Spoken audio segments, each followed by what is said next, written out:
The dawn of the 19th century in England was filled with smoke, fire, and ambition as a quiet revolution began to stir beneath the surface of everyday life. This revolution did not roar with gunfire or blaze with the cry of freedom, but with steam hissing through iron pipes and engines chugging across a nation yearning to connect. The Industrial Revolution had already transformed factories and mills into symbols of economic power, but the country was still bound by the limitations of horse-drawn carriages and canals that twisted through towns like aging veins. It was a time when moving people and goods was slow, unpredictable, and vulnerable to the whims of weather or the temperament of an overworked beast of burden.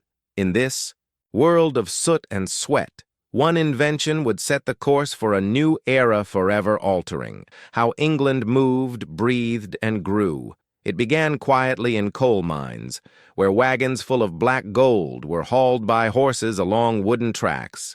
These primitive railways were simple, crude, and local, but the idea of creating a more efficient system took hold like sparks landing on dry hay. In 1804, Richard Trevithick, an English engineer, built the first steam locomotive that successfully pulled a load along metal rails.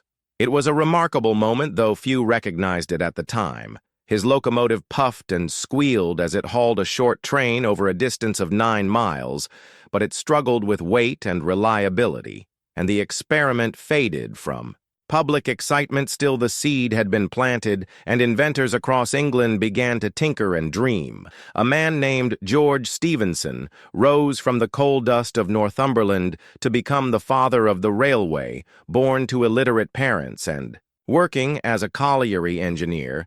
Stephenson taught himself to read and poured his energies into understanding steam engines. In 1814, he built his first locomotive Blucher, designed to haul coal from mines, and it soon proved more reliable than any that had come before. Yet Stephenson was not content with hauling coal. He envisioned a network that could carry passengers across the countryside faster than ever imagined. With his son Robert by his side, George began working on more advanced locomotives, and in 1825, the Stockton and Darlington Railway opened to the public using one of his engines named Locomotion No. 1. The event drew curious onlookers and skeptics alike as a crowd watched in disbelief while a steam engine pulled passengers for the first time. The train chugged along at a staggering 15 miles per hour, and people gasped at the sensation of speed and the strange iron beast that led them. Stephenson had proven that railways were not just industrial novelties, but the future of transportation. The real breakthrough came with the Liverpool and Manchester Railway, a bold project to connect two of England's most vital industrial cities via steam locomotive. The stakes were high, investors nervous, and critics vocal. But Stephenson believed in his vision and pushed forward. When the railway opened in 1830, it was an instant sensation. Thousands gathered to witness the spectacle, and when the engine rocket built by Stephenson himself won the Rainhill trials by demonstrating both speed and reliability, the press erupted with excitement. The railway's success marked the beginning of an age that would redefine time, space, and human connection in England. Before the age of rail travel, a journey from Liverpool to Manchester could take all day by horse or canal, but now it could be completed in under 2 hours. The implications were revolutionary. Industries could transport goods faster, workers could live farther from factories, and cities began to grow, outward fueled by the reach of the rails. As more lines opened, connecting London to Birmingham, Bristol to Exeter, and beyond, the map of England began to change not just in geography, but in identity. The railway was not merely a tool of movement. It became a symbol of progress and modernity. A new rhythm began to pulse through England, one of whistles and pistons, one of schedules and timekeeping. People who had never left their villages now rode to cities for work holidays or to visit distant relatives, and the very concept of distance began to blur. The impact on commerce was equally dramatic. As steam engines hauled tons of coal textiles, iron, and food across vast distances, markets expanded and new industries were born.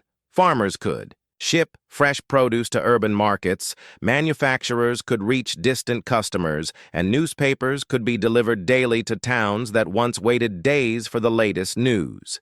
The economy roared ahead with steam in its lungs and iron in its bones. But the railway age was not without its challenges. The speed and noise of trains frightened many, and there were widespread fears about safety.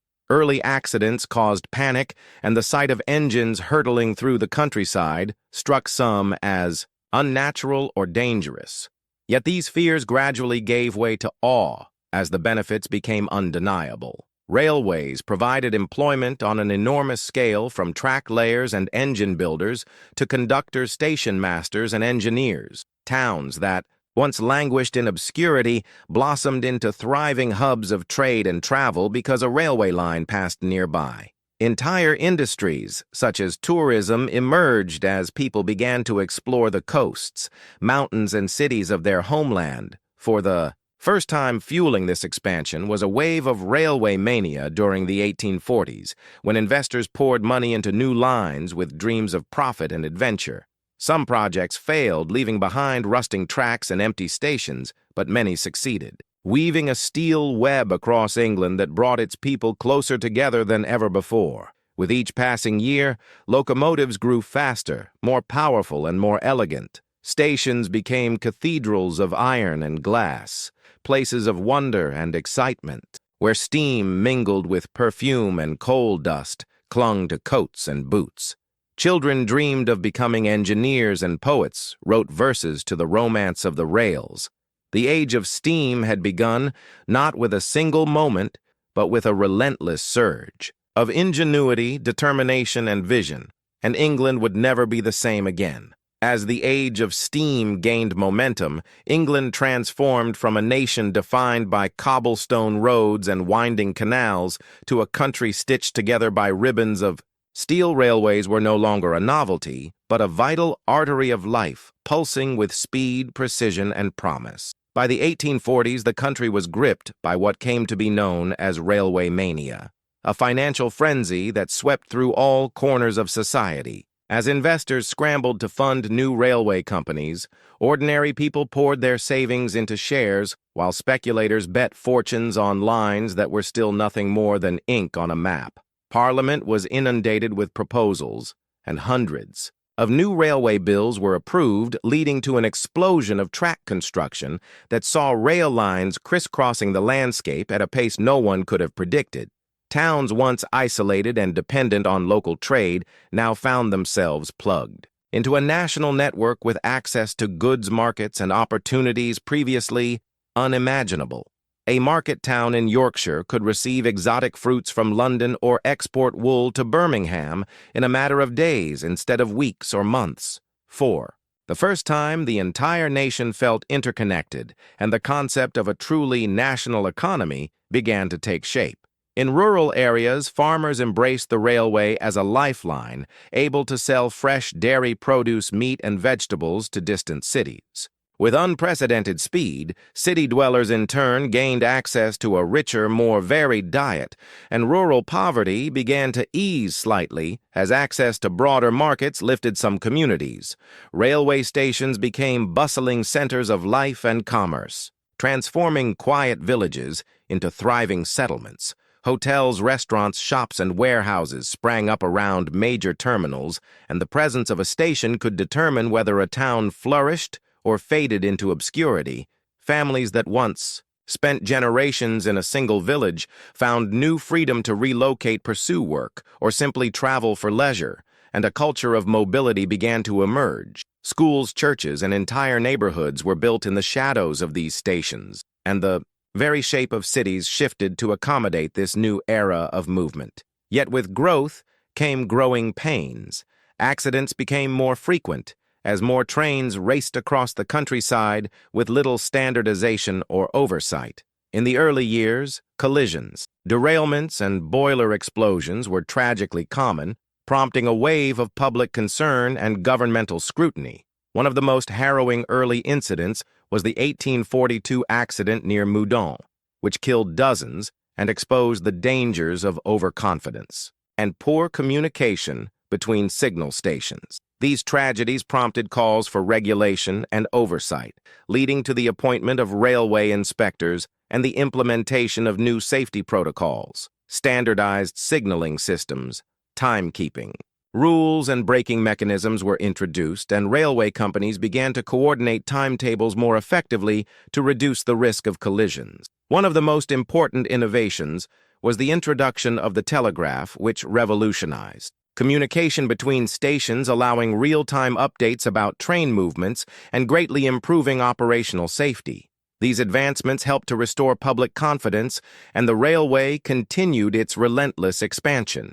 Nowhere was the impact of the railway more deeply felt than in London, the heart of the British Empire. As the city's population swelled, railways became essential to managing the movement of goods and people into and out of the capital. The construction of massive terminals like Euston, Paddington, and King's Cross turned London into a hub of global significance.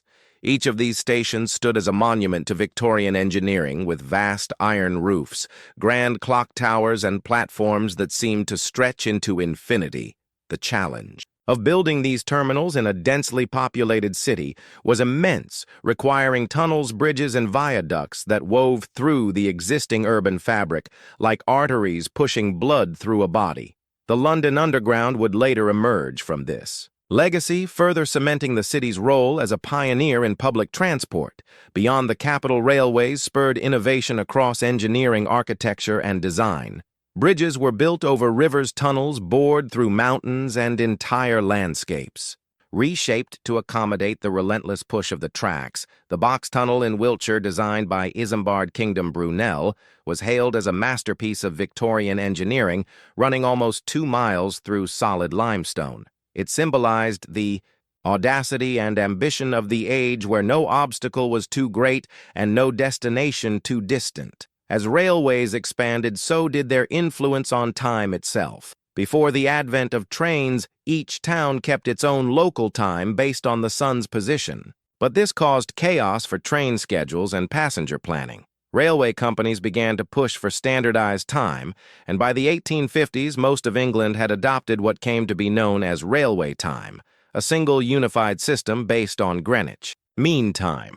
This standardization eventually led to the adoption of GMT as the national standard, and further demonstrated how the railway was reshaping not just space, but the very way people understood and lived within time itself. The social effects were equally profound. Class distinctions, which once determined the speed, comfort, and even feasibility of travel, began to blur as the railway made movement more democratic. While first-class carriages offered luxury, second- and third-class cars allowed working-class citizens to travel affordably. Opening up the countryside to city dwellers led to the creation of the commuter, and suburbs began to emerge outside the dense, polluted industrial centers. Workers could now live at a distance and travel daily by rail, changing the urban landscape and the rhythm of daily life. Rail travel also sparked a boom in tourism, as middle-class families took trips to coastal resorts, mountain towns, and cultural centers that had once been the domain of the elite. Seaside towns like Brighton and Blackpool saw explosive growth, with amusement piers, grand hotels, and promenades designed to welcome this new influx of vacationers. Railways brought Shakespeare's birthplace, the Lake Districts, poetic landscapes, and ancient cathedrals to the fingertips of everyday citizens, fostering a deeper sense of national identity and cultural pride. At the same time, the working conditions of railway laborers remained grueling and dangerous. Thousands of navvies, as they were called, built the network by hand, digging laying track and blasting through rock, often for meager wages and under treacherous conditions. The scale of these projects was enormous and the human cost significant, yet their work laid the foundation for a transportation revolution that would endure for centuries. The spirit of the age was captured in paintings, literature, and music, where the image of the steam train charging forward became a metaphor for progress, destiny, and the unstoppable march of modernity. As England's iron web stretched further, its influence was felt not only in the cities and countryside, but deep into the institutions of society, shaping how people worked, studied, and thought. The railway was no longer just a marvel of engineering or a tool for trade. It was a cultural force driving the rhythms of daily life. Schoolboys in uniforms and scholars with satchels boarded trains to attend institutions far from home, spreading ideas across regions and uniting intellectual centers with rural minds. Newspapers carried by train delivered the news of the world to even the smallest villages, ensuring that farmers, factory workers, and fishermen were no longer isolated from national events. Political engagement deepened, as rallies, speeches, and debates could now draw crowds from miles away, with people traveling to see candidates speak or to attend mass protests. Trains became vessels of thought as much as of steel and steam, and they carried with them the ideals of progress, reform, and ambition. The arts, too, embraced the age of steam. Painters captured the beauty of locomotives, slicing through valleys or emerging from tunnels like dragons of progress, while poets and novelists used the image of the train to explore themes of destiny, escape, and the unstoppable force of change. Charles Dickens, a regular train traveler, wove the railway into his stories, blending awe and fear, and once survived a real train crash himself, which haunted his writing for years. The public developed a fascination with the sheer drama of rail travel, from the mysterious tunnels to the grand stations, from fleeting views of pastoral landscapes to the mechanical thunder that echoed through valleys. The railway was a theater of motion, and everyone became both actor and audience. In economic terms, the railways had become the beating heart of England's industrial machine. Goods once bound by geography now flowed freely across regions, creating a unified market that boosted competition and innovation. Factories grew bolder in their ambitions, knowing they could distribute to far corners of the country in days or hours rather than weeks. Products that were once local delicacies, or regional specialties like Yorkshire cheese or Cornish tin, now appeared in markets from London to Newcastle. The textile industry flourished, coal mines expanded, and ports bustled with cargo that was instantly shuttled inland by train. Steam had accelerated not only transport, but commerce itself, triggering waves of prosperity and changing the job landscape forever. With all this change came the need for coordination, management, and adaptation. Entire new professions emerged to serve the railway age. Signalmen, timekeepers, dispatchers, and clerks operated behind the scenes, while locomotive drivers and guards took center stage. Station masters became pillars of communities, their uniforms signifying authority, reliability, and order. They kept the trains running on time, but also settled disputes, assisted travelers, and managed emergencies. Their role came with great respect, and in many towns the station was second only to the church in its importance to daily life. As trains became faster and more reliable, railway companies began to compete not just for freight, but for passengers. Companies vied to offer the most comfortable, the most punctual, and the most scenic routes. Carriages were redesigned to include better seating, ventilation, and eventually even lavatories. Special services like the Flying Scotsman between London and Edinburgh set new standards for speed and luxury, turning travel into an experience rather than just a necessity. Schedules became part of life, and for the first time, people across the country lived by the clock in a truly synchronized way. The idea of being on time became a matter of pride and necessity, and lateness was no longer an accepted inconvenience, but a mark of disorder. The very discipline of time itself had been reshaped by the rhythm of the rails. The impact of the railway reached beyond land and into the ports where ships met trains and cargo flowed seamlessly between sea and rail. England's global empire was strengthened. By this efficiency, colonial goods like tea, coffee, spices, and cotton landed at docks in Liverpool, Southampton, and London and were instantly distributed inland via rail. Foreign dignitaries visiting England marveled at the sophistication of the system, and many returned home determined to replicate the model, sparking a global railway boom. Railways became a symbol of civilization and modernization, and English engineers were soon traveling across the globe, laying tracks in India, Egypt, Australia, and beyond, spreading not only the technology, but the culture of rail. With each mile of track, England's landscape transformed, and so did its people. The countryside, once quiet and untouched, began to hum with activity. Villages near new. Lines swelled into towns, while those bypassed by rail began to wither. Farmers whose land was divided by tracks protested, but many came to see the benefit of easier access to markets and cheaper goods. Children waved as trains passed their homes. Their futures forever shaped by a world no longer limited by walking distance or the turn of a wheel.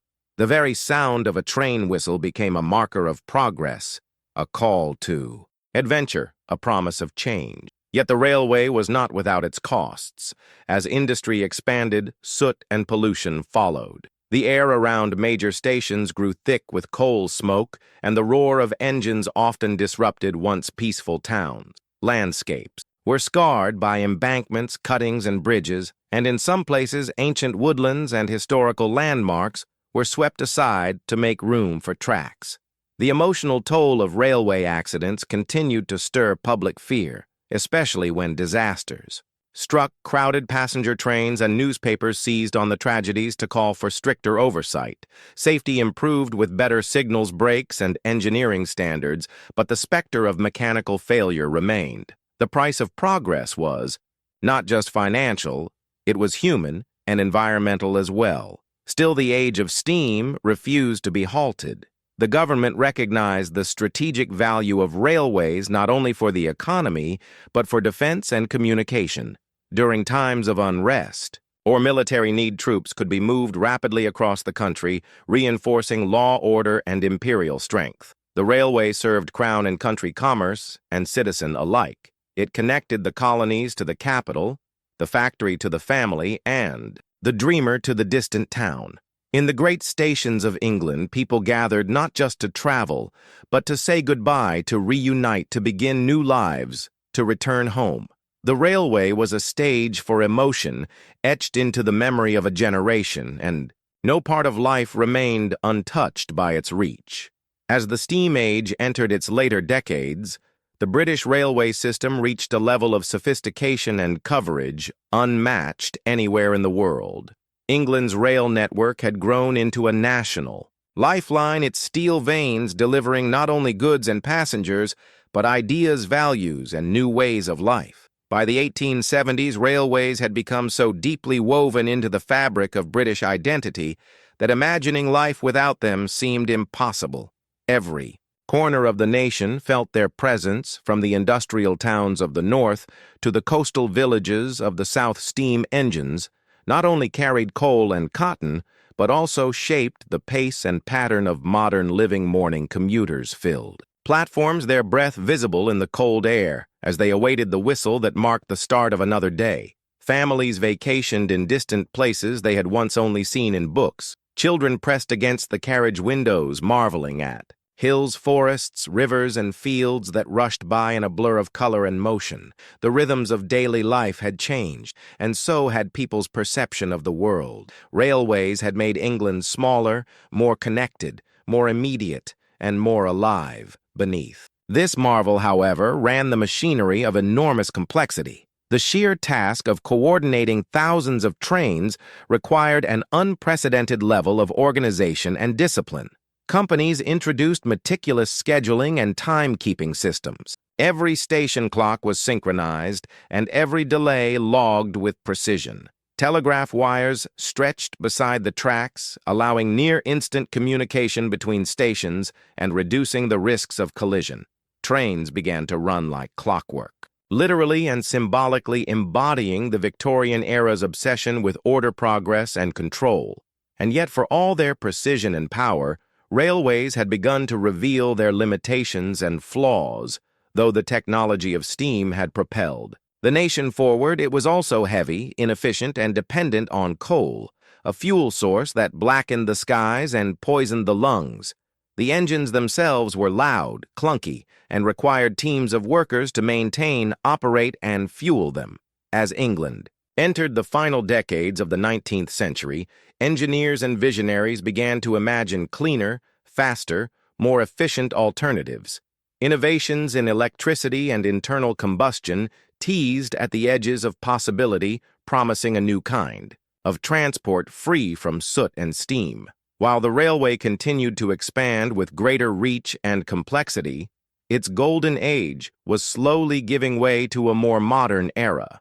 The rise of the motor car and the eventual introduction of electric trams and underground trains began to offer urban alternatives to the sprawling railway networks. In the countryside, rail remained dominant, but in the cities, change was in motion. Still, the legacy of steam endured longer than any single invention had.